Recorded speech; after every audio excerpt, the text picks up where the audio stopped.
Hello everyone, welcome back to Grey Pot. Today we are making 4-ingredient yogurt cake. It's super creamy and smooth and very delicious. So let's get started.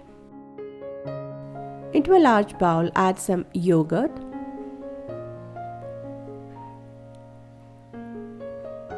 add some sugar and whisk until the sugar dissolves.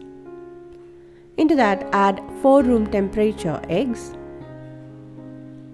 Whisk it nicely with the yogurt.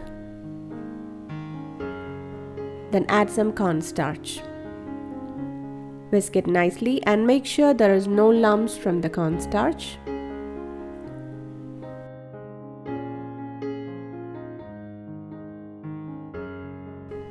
Now transfer that into a cake tin lined with parchment paper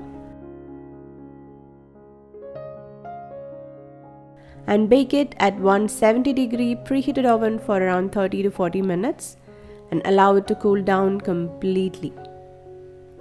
And slowly remove it from the cake tin and slice it and enjoy. You can serve this yogurt cake chilled or warm. And there you have it, a simple and delicious yogurt cake made with just 4 ingredients. Perfect for any occasion. Thanks for watching and don't forget to like and subscribe for more easy recipes. Happy baking!